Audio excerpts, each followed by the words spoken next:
Amcu ꯑꯩꯈꯣꯏꯒꯤ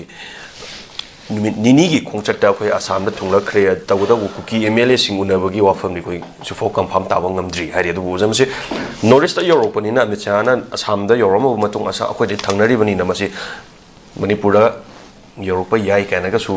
प्रजासिंगनसु हाइनरी मसी कदाइफाउ चुम्मीबनो लालिबनो हाइबदुदि मदु चप चानदि मदुगिदि खंब ngamdri adubu नुमित निनिगी खोंचतसिदा अखोइगी cookie MLA तरासिंग उन्नबगी लेखाइ ताबा ngamdri हारिबो वाफमसे ओजमसि मखोइसि अखोइगी सरकार सेमबदा यावदोरिब्रा नत्रगा यावरोइदोरिब्रा मखोइ तोंगान तोंगानबा लुपसिंगनदि cookie लुपसिंगनदि यावो यारोइ हाइबगी a thing threat folk लाइख्रमनि अदुबु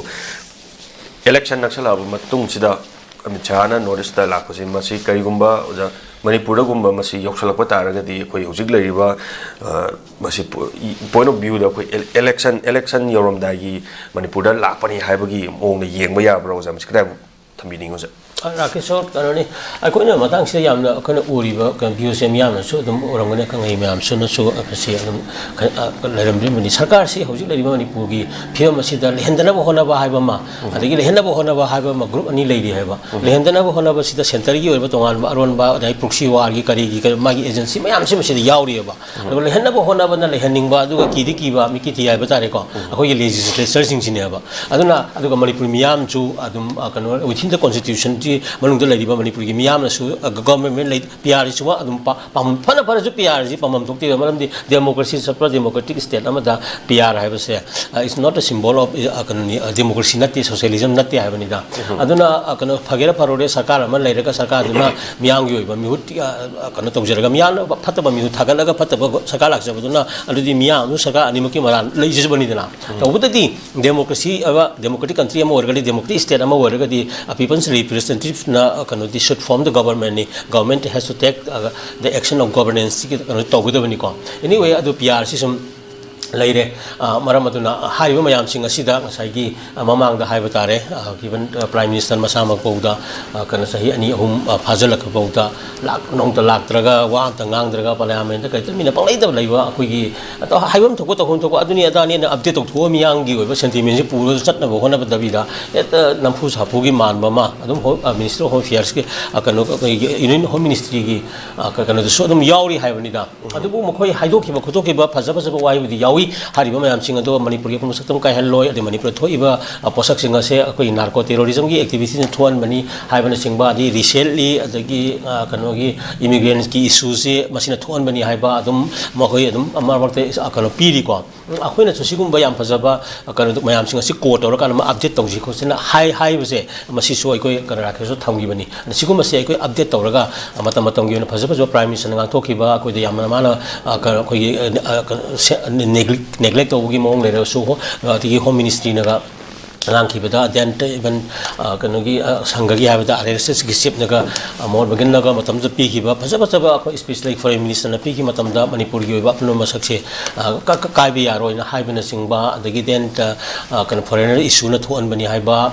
adagi drug ki kano se loiba proof tawra ga tani na hari sing do remind tawra kan da akuna su concern seso sing da juma khata action taken kan gari le ragi gaido adagi mitop tan to ka do ngai tha manung da hai gi ba lai sumai tawdana sa ga wasaka sa ga sung tong tong gi kana ma lakpase sine bara ke chok ko yam nuai ta base an se akoi am toina ma se remind to bom su sange ba akoi side gi akoi miyang gi manipur gi ba particularly akoi gi majority metai community gi lairi ba nation ama khakna akoi da complaint to ganda ba akoi da mari le ba malem gi kanu sing sida akoi na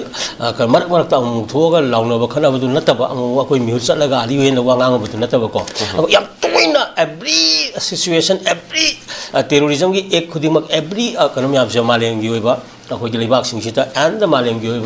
platform ता UN लेदना दे amnesty international का लेबा अनपो का लेरिबा मयाम सिंगसिता update तौबगी अमा कन हाइनबी अमा अखोई culture तो होनिंगेबा अखोई ओरबा लेरिबा इंटेलेक्चुअल्स एंड एकेडमिशियंस को मयाम सिंगसिना सु मसिदे खरे हेना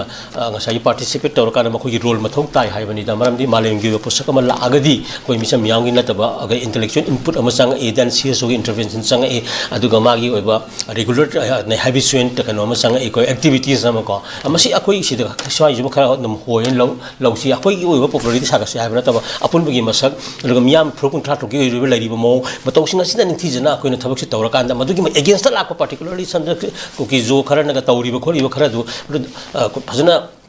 segregation tꯧꯔꯀꯥꯟꯗ ꯃꯥꯂꯦꯝꯗ ꯈꯪꯍꯟꯕ ꯑꯗꯒꯤ ꯉꯔꯥꯡ ꯅꯍꯥꯟ ꯊꯣꯛꯏꯕ ꯁꯥꯟꯇꯤꯅꯤ ꯍꯥꯏꯔꯦ ꯍꯟꯖꯜꯂꯦ ꯅꯣꯡꯃꯩ ꯀꯥꯞꯁꯜꯂꯒꯗꯤ ꯃꯗꯨ ꯈꯨꯗꯛꯇ ꯄꯣꯄꯨꯂꯔꯥꯏꯖꯦꯁꯟ ꯇꯧꯕ ꯂꯩꯗꯅ ꯃꯤꯆꯝ ꯃꯔꯥ ꯑꯃꯁꯤꯒ ꯀꯦꯁ ꯀꯩꯅꯣ ꯀꯥꯟꯗ ꯀꯣ ꯉꯔꯥꯡ ꯅꯍꯥꯟꯗ ꯍꯥꯠꯂꯤꯕ ꯍꯥꯠꯀꯤ ꯀꯩꯅꯣꯒꯗꯣ ꯏꯪꯊꯔꯛꯑ ꯃꯇꯝꯗ ꯊꯑꯣꯏꯅ ꯁꯤꯒꯤ ꯃꯌꯥꯝꯁꯤꯡ ꯑꯁꯦ ꯑꯩꯈꯣꯏꯅ ꯀꯩꯅꯣ ꯌꯦꯡꯒꯗꯧꯅꯤ ꯍꯥꯏꯕꯅꯤꯗ ꯃꯔꯝ ꯑꯗꯨꯅ ꯍꯥꯏꯔꯤꯕ ꯂꯤꯗꯔꯁꯤꯡ ꯑꯁꯤꯅ ꯂꯥꯛꯄ ꯃꯇꯝꯗ ꯃꯈꯣꯏꯅ ꯈꯪꯒꯗꯕꯗꯤ once they step in the ꯁꯤ north eastern region north eastꯒꯤ ꯂꯩꯃꯥꯏ ꯑꯃꯗ ꯁ꯭ꯇꯦꯠ 39 ꯂꯩꯔꯤꯁꯤꯒꯤ ꯂꯩꯃꯥꯏ ꯑꯃꯗ ꯈꯣꯡ ꯊꯥꯕ ꯃꯇꯝꯗ ꯃꯅꯤꯄꯨꯔ should be prioritized ꯀꯣ ꯑꯗ ꯃꯅꯤꯄꯨꯔ ꯃꯔꯝꯗꯤ ꯃꯅꯤꯄꯨꯔꯁꯦ ꯃꯁꯤ ꯃꯩ ꯆꯥꯛꯑꯒ ꯁ꯭ꯇꯦꯠ 8 ꯁꯤꯒꯤ ꯃꯔꯛꯇ ꯃꯩ ꯆꯥꯛꯑꯒ ꯃꯩ ꯍꯧꯔꯒ ꯂꯩꯕꯅꯤ ꯈꯥꯡ ꯑꯃ ꯃꯈꯥꯗ ꯃꯩ ꯊꯥꯒꯠꯂꯒ ꯃꯊꯛꯇ ꯃꯤꯌꯥꯝ ꯊꯝꯃꯒ ꯉꯧꯔꯤꯕ ꯁꯤꯒꯤ ꯀꯩꯅꯣꯁꯦ ꯃꯁꯤ ꯅꯦꯒ꯭ꯂꯦꯛ ꯇꯧꯔꯝꯕ ꯍꯥꯏꯕꯁꯦ ꯃꯁꯤ ꯈ꯭ꯋꯥꯏꯗꯒꯤ ꯍꯦꯟꯅ ꯇꯧꯍꯩꯗꯕ ꯍꯥꯏꯕ ꯈ꯭ꯋꯥꯏꯗꯒꯤ ꯍꯦꯟꯅ ꯗꯥꯏꯇ ꯂꯧꯗꯕ ꯂꯨꯆꯤꯡꯕꯅꯦꯅ ꯍꯟꯗꯛꯇꯤ ꯃꯤꯌꯥꯝꯅ ꯂꯧꯖꯤ ꯃꯔꯝꯗꯤ ꯃꯅꯤꯄꯨꯔꯒꯤ ꯃꯤꯌꯥꯝꯁꯦ ꯈꯥꯡ ꯃꯊꯛꯇ ꯍꯥꯏꯖꯤꯅꯤ ꯑꯃꯨꯛꯀꯁꯨ ꯍꯟꯖꯜꯂꯤꯁꯦ ꯃꯈꯥꯗ ꯃꯩ ꯊꯥꯔ ꯈꯥꯡ ꯃꯊꯛꯇ ꯁꯥꯟꯇꯤꯒꯤ ꯄꯥꯎꯖꯦꯜ ꯂꯥꯎ ꯑꯗꯨꯒ ꯁꯥꯟꯇꯤ ꯍꯟꯖꯜꯂꯔꯨ ꯀꯩꯅꯣ ꯍꯥꯏꯕ ꯃꯈꯥꯗꯅ ꯃꯩ ꯊꯥꯕ ꯈꯥꯡꯅ ꯇꯞꯅ ꯇꯞꯅ ꯁꯥꯒꯠꯂꯛꯏꯕ ꯑꯗꯨꯒꯤ ꯃꯊꯛꯇ ꯀꯌꯥꯝ ꯁꯥꯟꯇꯤ ꯂꯩꯅ ꯑꯩꯈꯣꯏꯅ ꯂꯥꯎꯒꯗꯧꯔꯤꯕꯅꯣ ꯍꯥꯏꯕꯗꯨꯅꯦꯕ ꯑꯩꯈꯣꯏꯗ ꯂꯩꯖꯔꯤꯕꯗꯤ ꯃꯔꯝ ꯑꯗꯨꯅ ꯍꯥꯏꯔꯤꯕ ꯃꯌꯥꯝꯁꯤ ꯌꯦꯡꯉꯀꯥꯟꯗ ꯅꯣꯔꯠ ꯏꯁ ꯍꯥꯏꯕ ꯑꯩꯈꯣꯏꯒꯤ ꯁ꯭ꯇꯦꯠꯁꯤꯒꯤ ꯂꯩꯕꯥꯛꯁꯤꯒꯤ ꯂꯩꯃꯥꯏꯗ ꯂꯨꯆꯤꯡꯕ ꯑꯃꯅ ꯚꯥꯔꯠꯀꯤ ꯂꯨꯆꯤꯡꯕ ꯑꯃꯅ ꯃꯈꯣꯡ ꯍꯦꯛ ꯊꯥꯕ ꯃꯇꯝꯗ ꯃꯍꯥꯛꯅ ꯍꯧꯖꯤꯛ ꯈꯟꯒꯗꯕ ꯃꯥꯅ ꯄ꯭ꯔꯥꯏꯌꯣꯔꯤꯇꯤ ꯄꯤꯒꯗꯕꯗꯤ ꯃꯅꯤꯄꯨꯔꯅꯤ ꯃꯔꯝꯗꯤ ꯃꯅꯤꯄꯨꯔꯗ ꯃꯔꯤ ꯂꯩꯅꯕ ꯏꯁꯨ ꯍꯥꯏꯗꯤ ꯃꯩ ꯆꯥꯛꯏꯕꯁꯤꯒꯤ ꯃꯔꯝ ꯍꯥꯏꯗꯤ ꯏꯂꯤꯒꯦꯟ ꯏꯃꯤꯒ꯭ꯔꯦꯟꯁ ꯑꯗꯨꯒ elegant drug tradings ko poppy plantations deforestations ꯂꯩꯔꯤꯕ ꯃꯌꯥꯝꯁꯤꯡ ꯑꯁꯦ ꯃꯁꯤꯗ ꯐꯣꯀꯁ ꯄꯤꯔꯒ ꯉꯥꯡꯒꯗꯕꯅꯤ ꯑꯗꯨꯅ ꯃꯁꯤꯅ ꯏꯟꯇꯥꯌꯔ ꯅꯣꯔꯠ ꯏꯁ ꯑꯦꯐꯦꯛ ꯇꯧꯔꯛꯑꯕꯅꯤ ꯍꯥꯏꯔꯤꯕ ꯃꯌꯥꯝꯁꯤꯡ ꯌꯦꯡꯉꯀꯥꯟꯗ ꯍꯥꯏꯔꯤꯕ ꯃꯅꯤꯄꯨꯔꯒꯤ ꯊꯣꯛꯏꯕ ꯀꯣꯔ ꯏꯁꯨꯁ ꯃꯌꯥꯝꯁꯦ ꯃꯁꯤ ꯐꯖꯅ ꯁꯦꯇꯜ ꯇꯧꯔꯀꯥꯟꯗ ꯅꯣꯔꯠ ꯏꯁꯁꯦ ꯃꯁꯤ ꯁꯥꯟꯇꯤ ꯂꯩꯒꯅꯤ ꯍꯥꯏꯕ ꯋꯥꯐꯝꯁꯤ ꯊꯝꯃꯀꯥꯟꯗ ꯀꯩꯅꯣꯅꯤ ꯍꯧꯖꯤꯛ ꯁ꯭ꯇꯤꯜ ꯃꯇꯝ ꯂꯩꯔꯤꯀꯣ ꯑꯗꯨꯅ ꯑꯩꯈꯣꯏꯒꯤ ꯃꯔꯤ ꯂꯩꯅꯕꯁꯤꯡꯗ ꯏ ꯄꯥꯎ ꯐꯥꯎꯅꯔꯒ ꯍꯥꯏꯕꯗꯤ ꯌꯥꯝ ꯃꯅꯤꯄꯨꯔꯒꯤ ꯏꯁꯨꯗ ꯀꯔꯤꯒꯨꯝꯕ ꯈꯔ ꯌꯥꯝꯅ ꯄꯣꯖꯤꯇꯤꯕ ꯀꯩꯅꯣꯃ ꯂꯧꯕ ꯑꯣꯏꯔꯁꯅꯨ ꯍꯥꯏꯕ ꯋꯥꯐꯝꯁꯤ ꯊꯝꯒꯦꯀꯣ ꯊꯥꯒꯠꯆꯔꯤ ꯑꯣꯖꯥ ꯑꯩ ꯆꯤꯜꯂꯕ ꯃꯇꯝꯗ ꯀꯥꯏꯊꯣꯛꯄꯤꯗꯨꯅ ꯉꯁꯤꯒꯤ ꯅꯣꯔꯠ ꯏꯁ ꯋꯤꯟꯗꯣꯒꯤ ꯃꯣꯔꯅꯤꯡ ꯅꯦꯁꯦꯁ ꯑꯁꯤꯕꯨ ꯃꯄꯨꯡ ꯐꯥꯍꯟꯕꯒꯤꯗꯃꯛꯇ ꯌꯦꯡꯕꯤꯔꯤꯕ ꯚ꯭ꯌꯨꯋꯔꯁꯤꯡꯕꯨꯁꯨ ꯑꯔꯣꯏꯕꯗ ꯍꯔꯥꯛꯆ ꯇꯨꯇꯥꯛꯅ ꯈꯨꯔꯨꯝꯖꯔꯤ